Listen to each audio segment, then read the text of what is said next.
Welcome to the Dixie Doggers podcast. We're here to share knowledge and heritage. We hope y'all enjoy. For the best cut gear in the business, get with Dave Williams at Southern Cross Cut Gear. Make sure to use code Dixie Doggers for savings on all your Southern Cross cut gear. www.hogdoggear.com.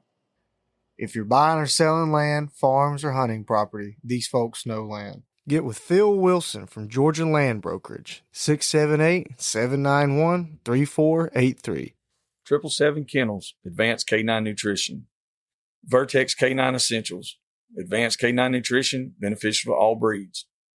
You can contact them at 979-206-3050. All right, everybody, what's happening with you? Is Joey here tonight? Just the lonesome dove man, just the old guy. Father Time is what they call me. Doing one here. Me and Nate have been talking about it for a little while. I mean, we don't do a whole lot with ourselves, by ourselves anymore. So let me get all this turned around and adjusted. So we can figure we'll do a little talking tonight on a few things I've had people ask me about. First thing we do, let's go over our recap with Uncle Earl's. We had a good time. It was a great time as always. Attendance wasn't what it normally is. Figure maybe with all the high gas prices and stuff like that, it probably had a lot to do with it. But it just the crowd wasn't as big. I mean, it's still a good crowd. Got to see a lot of friends, a lot of people that we know. Had an absolute great time. Got to this is one of the first times that I've ever actually slipped off and went hunting. And I went with Ryan Rankin from Boars N Broads. And me and him, we snuck off and we went with Kenneth and Tequil Smith. They live down that area and have some really good dogs, some good properties. The first morning we went with Caden Ballard to a place that he had and caught several hogs. And man, just good dog work, good time. We were done before noon and headed back so that way we could, continue on what we were doing. And the next morning we got up, went again. We went down to another little farm down there, about 20 minutes, maybe 30 minutes out south of the Bay Pen. And, man, we had, there's a pretty good crew down there. Charlie and Big Mike, Trevor, let's see, Cam was there, Kenneth to Kill, Ryan. Like it was a pretty good crowd. And man, we got on the hogs pretty hot, pretty heavy there. We tied several nice little boar hogs up. One pretty good one. And then of course, some smaller ones. The old dogs, they worked hard. They done real good. Can't say enough good about it. I mean, it was funny.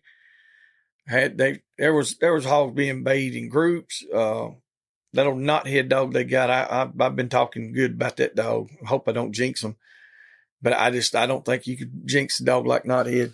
That son of a gun, they cast him 2 times and he bayed 2 sounders. I mean, just like it wasn't nothing. The guy knew what he was doing, that's for sure. And just had a good time, man.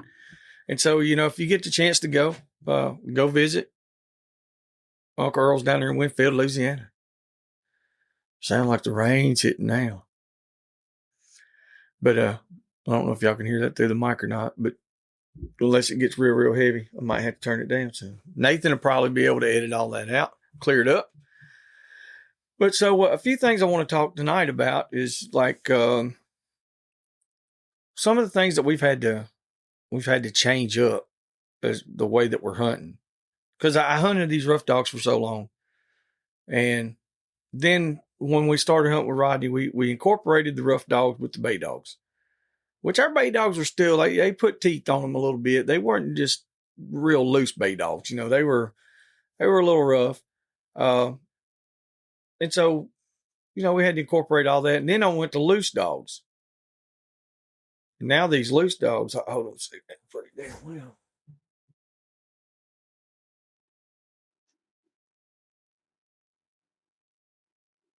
Okay, I don't know if that's any better or not, but let me mess with it a little bit. There we go.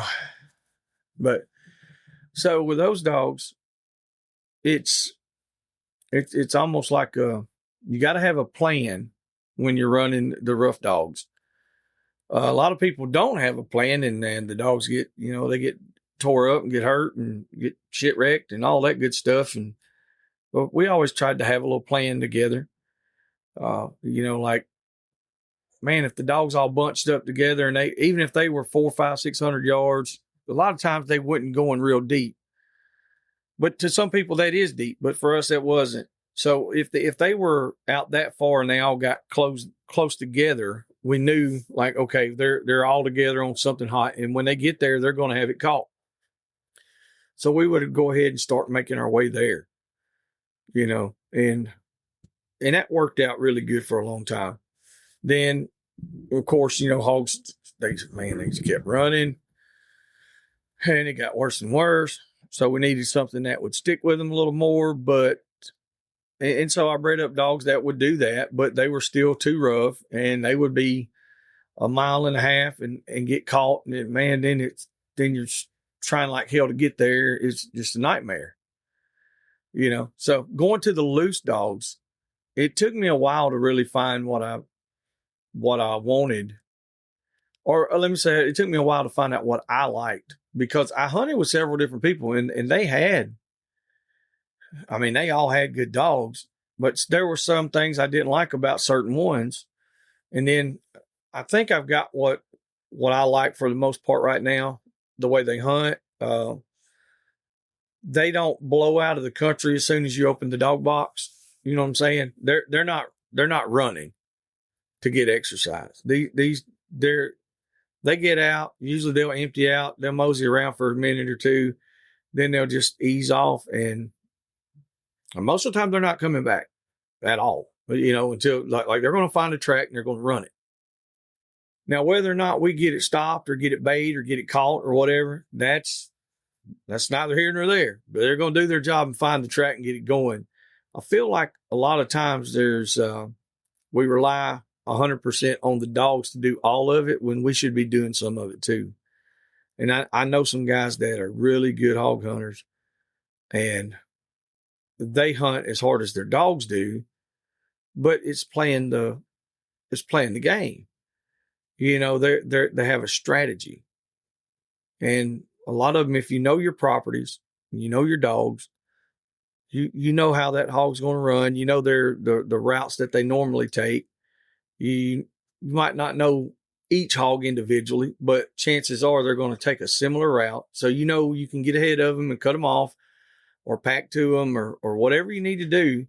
So utilize that strategy. It'll make you a lot better hunter if you try to think ahead a few steps instead of just putting the dog out there and saying, go do it, And of course, there are plenty of dogs that will do it. They just do all of it, and you don't have to worry about it. I don't have them kind of dogs. So it's I've had a few people ask me about that. Then like here lately, I went back to trying to incorporate some of the run and catch dogs back in, especially like if it's an area where I know I can get around and I can get to. So last night we went, and I had a good idea where this hog would be laid up. So got there, got the dogs, put them out. Well, of course they want to go the opposite direction. And I knew, I said, if the wind will change or the wind would blow just a little bit, we got up at the highest point because we hunt a lot of hills. So we get on the highest point of the hill and we try to let those thermals work for us. And so it's like in the evening, the thermals are falling. In the morning, the thermals are rising. So it's like, well, we want to try to work with it, but it was at night. Like, well, we need to get positioned. We need to have a strategy. So as soon as they struck, they got the hog jumped, and it was a pretty good hog, over 200 pounds. But it's one of those that had those 1.5-inch teeth. big body hog, small teeth, still athletic. Wasn't big pot gutted thing, wasn't big fat ass hog or nothing like that. Just a big mountain hog. Well, as soon as I hear them dogs start yipping good, like they're not barking or none of that. They're just jumping. A lot of them are sight yipping. And for some people who don't understand what I'm talking about, like if they get an animal up and run it, a lot of times they'll bark a little bit or real high pitched sound, and it's because they can see it. They're not running it by scent; they're running it by sight. Well, so they're yipping like that, and I know they're hot on him, and I know the hog has to go two ways, one of two ways. So he's coming toward us. I holler at John. I tell him, I say, "Hey, turn out these two dogs here." He turns out two run and catch dogs, and the hog is off this side of this hill. Oh, excuse me. And I let them dogs get about 100 yards. They did have the hog stop for a second. The bay dogs did, and they started yoking on him a little bit. So when they were at 150 yards, so that's where they had him bayed. Well, the two run and catch dogs were 75 to 100 yards in that area, and we turned two more. And now keep in mind, these are smaller dogs. And so we turned two more loose, and they had him caught at 150 yards. And by the time they were caught, we were within 75 yards because we took off right with the dogs. So you see what I'm saying? It's like, yeah, we're sending them a little further, but we're making up ground, and there's a strategy to it when we're doing it like that. And the reason I stage them, a lot of times I only run two, but if it's the smaller dogs like the high terriers or the York terriers or something like that, a lot of times I'll run three or four, just depends. Which we knew, I ain't gonna say we knew, but we had a good idea of the hog and how big he was gonna be. So, it's like we tried to have a game plan together on that. So just keep that in mind for some of you guys out there that are, because that's what we could, it's ambushing them. That's all we did to him. We knew he was going to be up around that area. So, when you got it like that, it's try to have a plan so that way you don't get, unless you want to run him for a couple hours, and I don't mind doing that. But this place that we went, it's 700 acres, 800 acres, and he's going to be off of it real quick. So we had to get there and get him done. And so that's a couple of things that we've done with the dogs there. Still liking the Doctor system. It has not let us down. Knock on wood. It has not let us down. Everything has worked flawlessly on it. I don't know. I can't say nothing bad about it at all. And now they've come out with the handheld compass to where you can tone and correct on right there on in your hand instead of going using your phone. And it's a transmitter as well. The transmitter connects straight to it, so you don't have to have a phone. But it's only a compass. It's like the Garmin, like the 550 or the Alpha 10 or something like that. But in that case, you could get the Garmin Explorer app, or that's what you use with the Garmin setup. So to me, it's like there ain't much difference in them except for where we hunt. The dog trip picks up better, hands down better. I couldn't tell you how many people that have come and hunted with us, and their Garmin's just they don't pick up. And I mean, it ain't like it was just ours and that something was wrong with the one that we had, because we had way more than one. We had several, and all the people out there that's come and done it, like they go and they're like, man, my Garmin losing connection at 600-700 yards. Sometimes it's 200 or 300 yards. It's just the damn place that we hunt. Whatever the electromagnetic field is, it's got them all jacked up. We'll be back after a quick break. Quick thanks to the supporters of the Dixie Doggers podcast.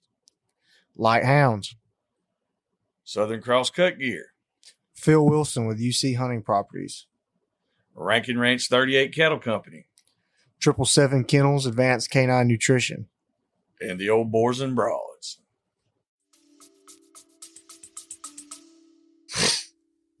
So, let's see what else we got. I had a few things. Like I said, I was wanting to discuss. Y'all go check out that Patreon account that we got. We've been we've been steadily posting it as well. We can post other things there. I tend to talk more about the dogs and, individual dogs and what they're doing, as well as the hunts. And there's more pictures there. You can show more graphic stuff if you get what I mean. And the thing about it is like a subscription deal. Now, I think it'll let you do it where it says like you can join as a free member, but it don't show nothing.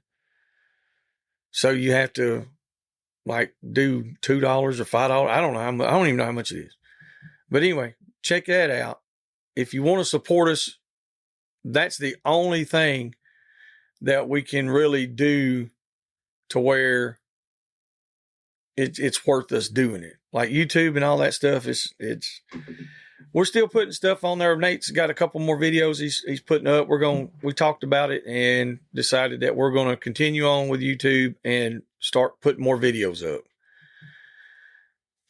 I've been staying pretty heavy on the social media stuff, trying to post about every day that I can. Instagram, Facebook, which I got it all linked together, even TikTok, Snapchat, all of them.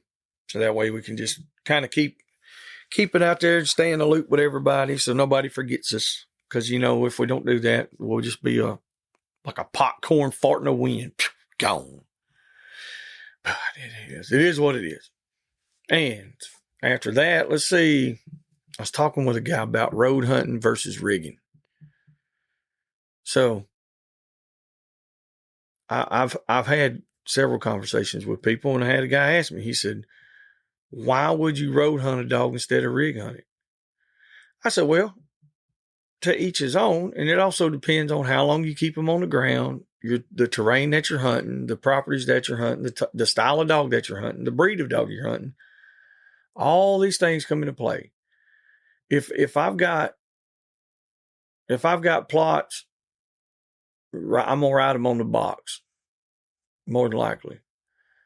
Unless I get to a spot I know that there's going to be hogs there all the time, there's a good crossing or whatever, then I might stop and put them on the ground and let them run in front of the truck. I might do that for a mile or two. But I have some other dogs. I have some cur dogs, and not just cur dogs. We got some different type bulldog crosses and all kind of shit bred up. They strictly road hunt. And people are like, well, why would you do that? So, well, when they're road hunting,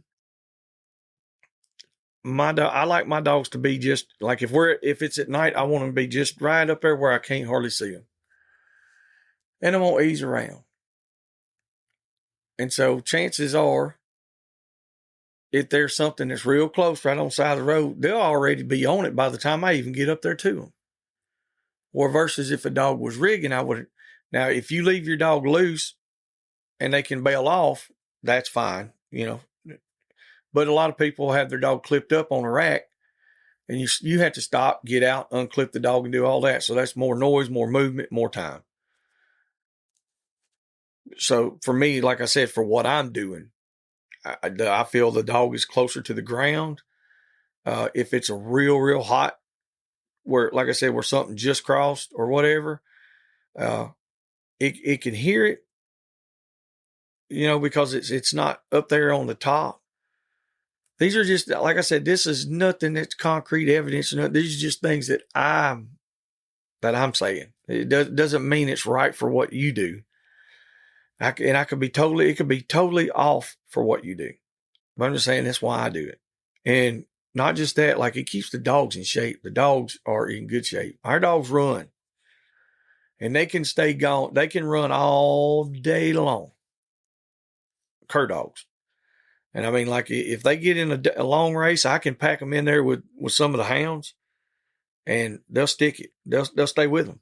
And I've had a lot of people that are like, their cur dogs are not going to stay with the hounds, and most of them won't. But I've got a few that will. And I'd like to attribute a lot of that to just where they're in shape. Keeping that dog in good shape all the time. Like you hear people talking about, well, I got to get my dog legged up. Keep him legged up. Shouldn't have to get him legged up. Keep him legged up. And like right now, turkey season's in. And it generally shuts us down. But we can still, I got a few places I hunt at night. So even if there's not any hogs on the spot, I still take the dogs and just run them. We got to let them run. So that way, as soon as the turkey season's over, I don't have to have 3 or 4 hunts to get them legged up. Hell, they ready to go. You know, I like doing it like that. So the road hunting thing plays a big factor, or plays a big part in what we do. Especially if it's just me and Nate going, we're probably going to road hunt a lot of the place, and then we might get out. We might walk up a valley, and let the dogs get on out ahead of us, and we just ease around behind them. And if they ever strike a track though, like we ain't walking with them damn fools. Them some guns are gone. So it's, to each his own. Everybody, you hunt however you want to hunt, whatever works best for you. But I wouldn't get a high powered hound to walk hunt, and I would not get a mountain feist to run a 10-hour race. You know what I'm saying? So think about what you're getting and the dogs that you're getting for where you're hunting. How many hogs you got? How big's your properties? Think about all these things. Let when they come into play with that. Think about all that stuff. I just feel like, especially for some of the newer hunters out there, that's probably one of the better ways I could explain it to you to help you on that. And then one of the next questions I get is about breeding. Get a lot of that, a lot. So, and this goes into, I mean, any animals really. The difference in inbreeding, line breeding, and which do you prefer? Why wouldn't you do it? This and that, All right, so with inbreeding, we'll go with line breeding. Let's go to line breeding. Line breeding is you're breeding more distantly related dogs. Like you might have a dog that's in the background that you want to bring back up to the front and get those desirable traits from a specific ancestor to that dog without trying to risk, without any risk of real close inbreeding, super tight stuff. So that's what you're doing, but you could, to think about it is you could still double up on all the bad recessive genes if they carried them, it's still a crapshoot, I guess you'd say, or roll of the dice in a way. But at the same time, if it's proven lines that have been bred like that, and I'm not talking about like just whoever got 2 dogs and started breeding them. I mean like people who are producing. When I say producing, so it doesn't mean that you just made pups. It means that the pups out of every litter, and it doesn't mean every one of them, but the larger percentage of puppies turned out to be good dogs. That's what I mean when I say producing. When you have a producer, so that's what a lot of people, that's what they want to do. Okay, so with inbreeding, that's breeding, tight relatives, mom and daddy, or a mom and son, or daddy daughter breeding, brother and sister, and I mean belly mates on that. So it's but it's got, you do have risk, higher risk on it, but you can, like, if you have certain things that are wrong or you feel like it's wrong in your program, you can fix them real quick. And I mean, like, you're going to have the highest genetic similarity. Like I put it like with the F1s that we always produce, bro. They're going to be, most of them are going to be bred tight. I mean, real tight. But they produce, they produce and they have for years and years. It's one of those things, but like, even with the line breeding is inbreeding. Well, there's going to be people that's going to say, no, it's not. No, it's not. Yes, it is. It's the degree of the inbreeding. You know what I mean? It is. That's just what it is. That when I say it's okay, so you got the mating pairs. They're not first or maybe even second degree relatives. They're more, I don't know, like, uncles and aunts and stuff like that. So that's how a lot of that goes. But when you limit that gene pool down, you'll have all this recessive stuff in there.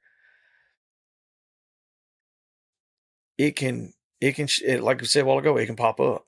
It can pop up, and then here you are, you got a problem. So, what do you really want to do? Is it going to be a long-term deal that you're doing? Is this going to be a program you plan on having for 20 years or 40 years? Or is this just going to be something you're going to breed to get some pups to hunt? Because if I'm just going to breed a good litter of pups, I might try a F1 cross of some kind.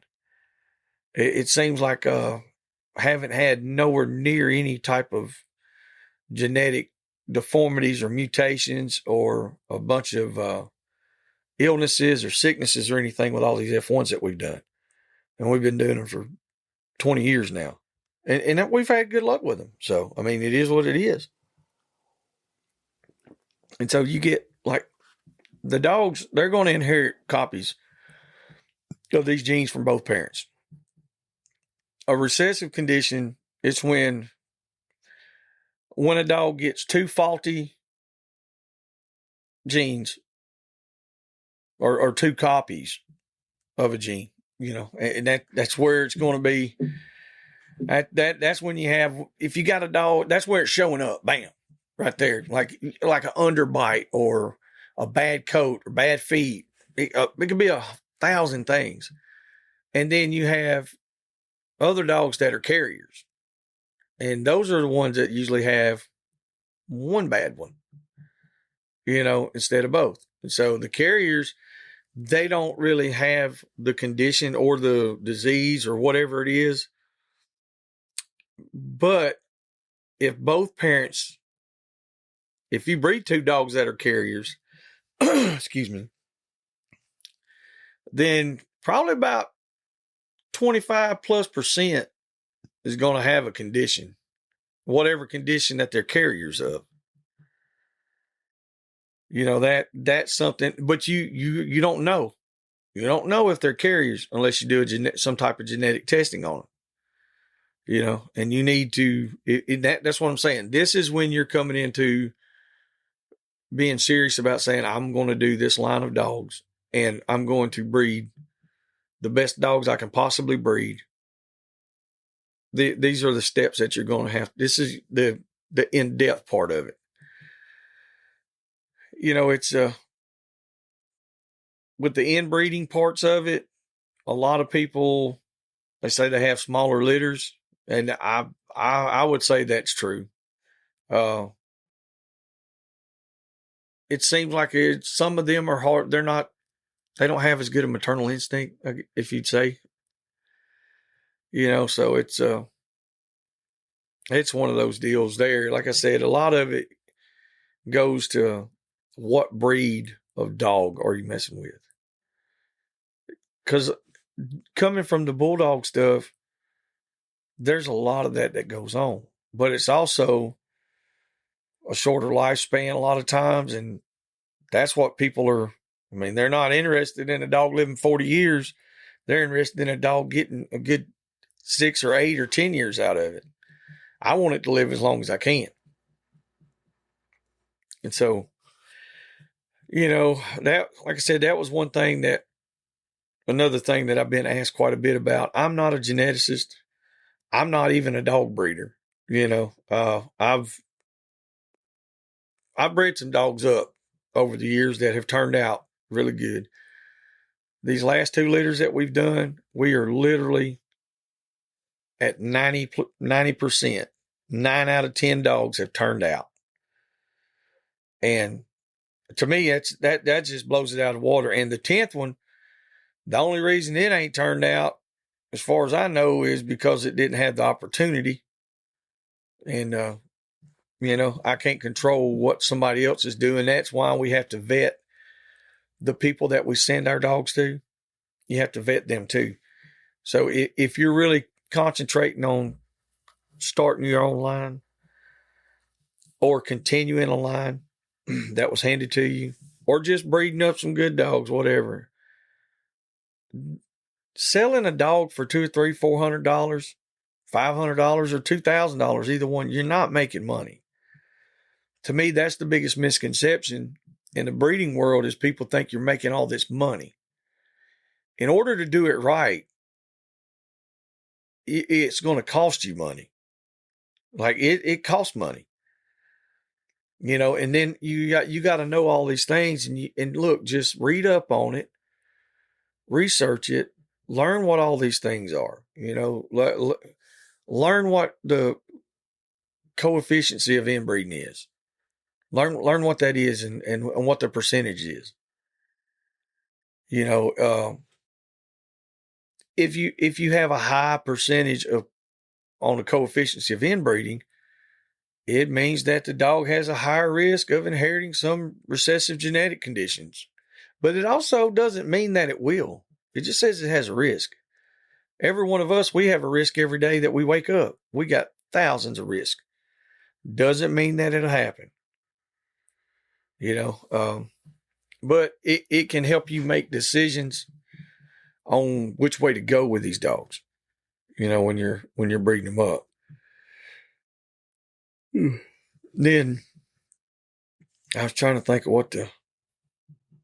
what my next question was. I had a few different listeners. They reached out and asked about certain things. So I was like, man, most of them want to buy a bay dog. That's what most of the questions are. And I'm like, shit, I ain't got nothing worth a damn. If I had something that was good, then, it might be a little different. One thing we've been dealing with here is trying to keep these young dogs going. And man, it's like when you got a good dog, like we got 2 or 3 that are real, real good dogs, and they're going to perform every time you turn them out. It's hard to leave them dogs at home and take all the younger dogs. But that's what we have to do. And that's what we've been doing. There's plenty of times where I've taken some of these dogs out, and we ran hogs and pigs and ran them in a circle in a damn pine thicket for 2 or 3 hours. But we didn't have any old dogs with us. All we had was a bunch of year-old to a year-and-a-half old young dogs. And then eventually they get it straightened out, and then they run a bigger hog. And we might run him for a while. They might lose him. We might swim the river on them. They might quit, or they might get lost. We ain't going to say quit, because like these, really, most of them have not quit nothing. But they might get lost or fall off of the track or whatever, and then go back and try to work it out and pick it up. But they're trying constantly. So sitting and waiting and spending an hour of them not doing diddly shit pretty much, but just out there roaming around, I'll take that, because I don't have any old dogs with them, and they're learning all this on their own. I feel like it makes a better dog in the long run. We sent 2 Kimmer curs to a guy in Florida, and those dogs hadn't even really, I mean, they'd hunted and run track, but like we hadn't been into pigs enough. And I told him, I said, man, these dogs are still pretty green.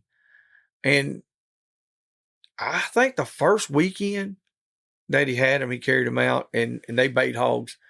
And like he's had them for a few months now, and they're baying hogs. They're baying them. And they're running track and they're doing good, but he's in a better geographical location with a higher population, a more dense population of pigs than where I live at. So they have more of an opportunity.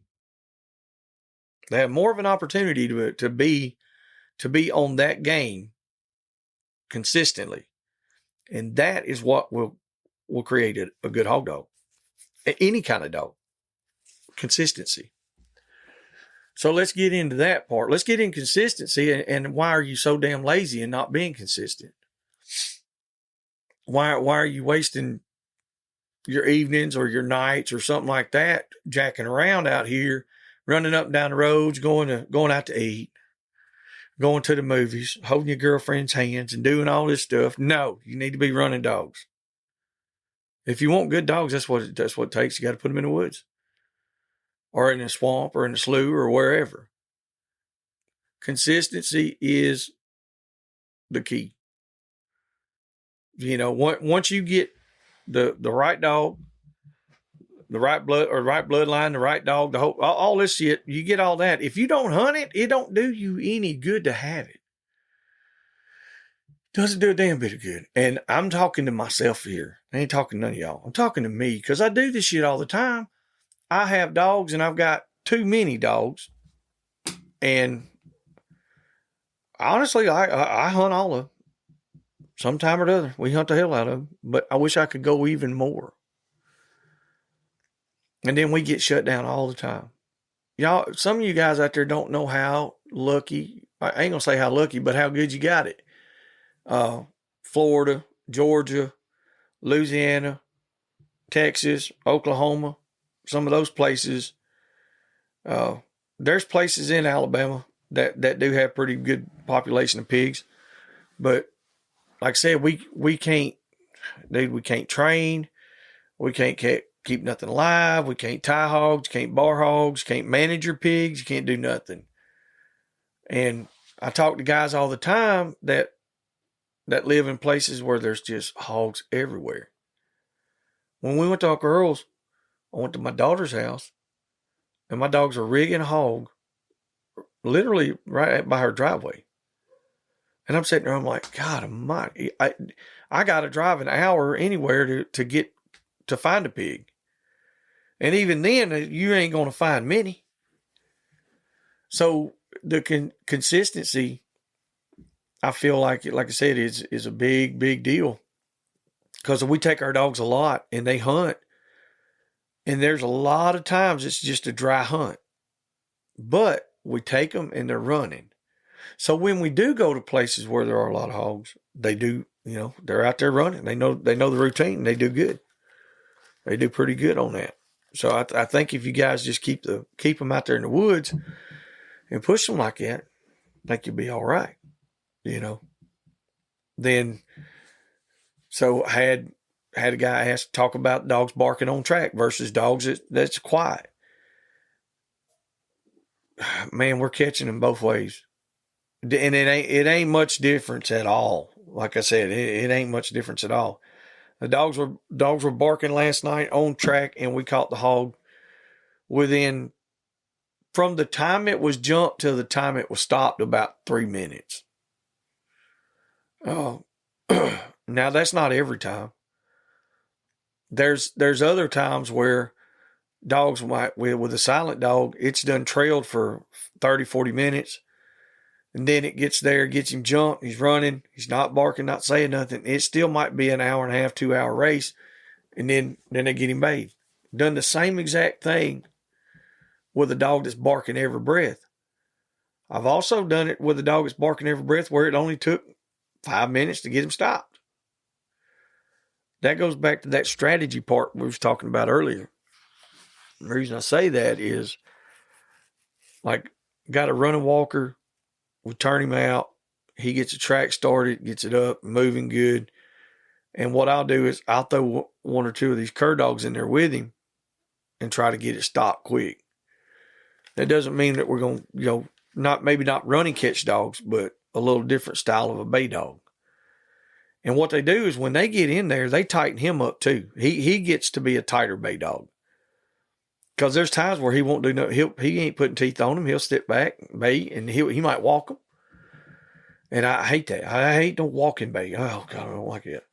So put them other dogs with him, put M&M and Tough, and they'll go in there and they'll get that some gun. They'll get him stopped. And then we get there and then we catch him. And like I said, keep in mind, he's barking every breath. Well, not every breath, but he's barking enough. Barking way more than any other dogs I ever had. Hadn't had any problems with it. It does seem to be certain times where we went to certain areas and hunted, and where the hogs are really pressured, the silent cur dogs will go in there and get him. They'll bay him in the bed, or they'll jump him out of the bed. And of course, then, the race is on. But I don't know that it's pushing him any more with the dog barking, because if they're pressured that much already, they're going to jump and run the first sign of anything. They're going to go. We got one spot where when you pull up, if they hear a vehicle or anything, they just go. They don't give a damn. They gone. You ain't got to have a dog on them or nothing. They're just running. So like I said, there's so many things that come into play there. Dude, it's ridiculous. So I think, use your best judgment you can. And if you think you know everything, well, then you don't. I'm pretty sure. And if you do know everything, then it's time to quit. Call me and let me have your dogs. Because I need some good dogs anyway. So, hey, y'all make sure, I'm not going to keep this one out real long on this one. Like I said, this is one of those that just trying to address a few questions and stuff that we had.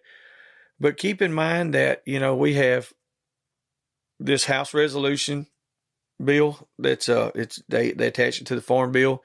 It's the Greyhound Protection Act. What they were doing is basically stopping the greyhound racing. That's what it was originally for. Well, the language on it is very vague. It does not 100% mean that they're going to do this, but it does 100% mean that if we do not address it, that they will do it sooner or later. So basically, we're just trying to head it off at the pass. I put a video up the other day, and there's several guys out there that made some more videos, and it's circulating pretty good. I've had quite a few people contact us and express their gratitude and their thanks for us, stepping up and saying, hey, somebody needs to say something. And I'm really not the one because I don't know all these things. I'm not a lobbyist or a political analyst by any means. But I happen to know a pretty good political analyst, and I've got him working on it right now. And, he's going to check a few things out. But the Sportsman Alliance, they have a petition. And all you got to do is you can go on there. But we got links on our stuff too. Get on there and check it out. Fill it out. You can do it every 24 hours. It's very easy. All you got to do is put your name in and your zip code where you live at, and it will email your state representative. And so I figure if you do that every day from now till whenever they go back to discuss it, they'll get sick and tired of hearing from us, hopefully. And they'll just move on. But the language is saying that, any lure coursing, whether it's in a controlled environment or not, which can be, and it's also, it says any sight hounds. So what's the definition that they're going to use for sight hound? We don't know what they're going to use. That's the thing. So are they going to say, they're going to be like, okay, there's no live lure coursing, so there's no if you can't have any live lures, then that means like, okay, a lot of these bird hunts, a lot of these rabbit races, fox pens, hog bay competitions, coon hunts, any type of competition style stuff, they're definitely going to hang it. And then it'll be to the definition of whatever they want. So what we got to do is we got to say, hey, no, this is what it is. It's not what you think it is. Because if you read over it, it's absolutely it's ridiculous on what they're saying on these dogs. Like even with the greyhounds, some of the stuff is so far fetched. They're grasping straws, and they know they're drowning. They don't have anything that's concrete. I mean, they're talking about these dogs. Oh, they put game out there. They turn a rabbit loose and they run it, and then it's mauled to death. That's not how it is in these greyhound races and stuff. And then they said, well, even if it doesn't make it the first time, they continue to use it and torture it until it's mauled to death. That's their language. That's what they're saying. It makes it sound so bad. I mean, if you read it and just take it at face value, it's horrible. Now, all these dogs, they live 23 hours a day in a little steel cage stacked on top of each other, and they die. They break their necks, their backs. They die from electrocution and all this stuff. I'm like, holy shit, where did all this come from? And so, with all that being said, that's for the racing side of it. So now they're going to do it to make it illegal for any sight hound. So that's not even on the racing stuff. That's if you just take the dog out to an event and do any type of natural coursing.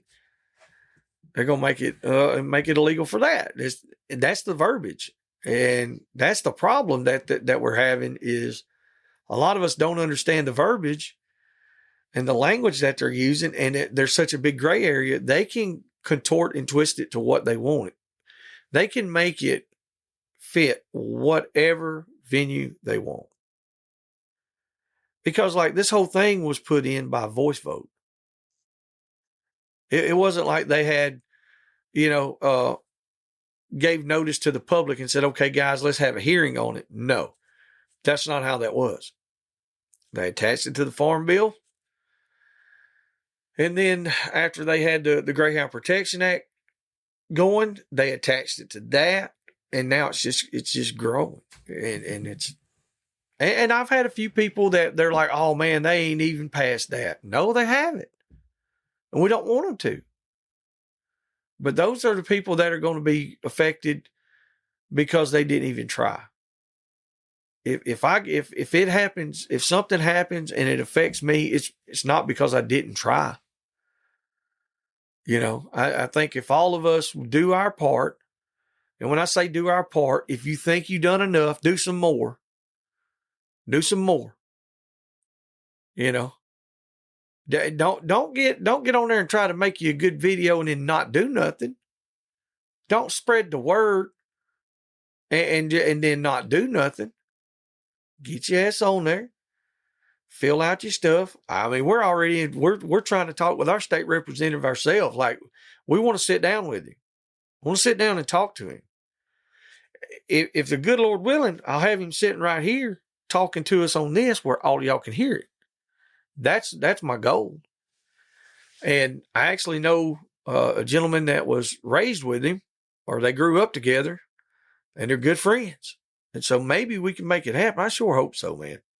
That way maybe we can get a little more understanding. And he's not an extremist or some huge activist or none of that. He's a good old country boy that got into politics, and he understands what these hog dogs do. They have farms. And he understands what sight hounds do. When that coyote runs across, out on the pastures out there while they're calving, and you throw that greyhound or that wolfhound down, she goes out there and takes care of business. He's saving his livelihood as well. And now imagine all these ranchers and farmers across the U.S. that have to deal with these things. Now imagine if they pull them dogs out of it and say, look, y'all can't do this. You know, because the government agencies, the trappers and all this stuff, hey, guys, I know y'all do your job, and I appreciate every bit of it. But y'all know yourself that dogs have a place in it, because most of the government trappers and stuff, I know they have dogs as well. And they have hunting dogs. They use them because they have their place. And it, we just need to keep moving forward like that on our side of the fence, side of the ball, y'all. And let's just not drop the ball. Let's just keep pushing on, trying to make a difference. So, hey, listen, I'm going to cut it short. Like I said, I didn't want to drag it out too damn long, because y'all know I get long-winded and just start yabbering on about shit. Well, hey, we appreciate y'all. Like I said, y'all go check out our social media stuff. We need some we need some Patreon members. We need y'all to go to YouTube. We need you to follow. We need you to subscribe. We need you to do all that stuff so we can continue to keep this thing going. Because we're at a tipping point right now. The tipping point is we're almost there to where this is self-sufficient, to where I don't have to work nonstop. Me and Nate don't have to work nonstop at another job to fund this part of it. This thing can fund itself. That's where we need to get to. So, like I said, y'all go check us out. Y'all get on there. If y'all have any questions or anything like that, send them in to me.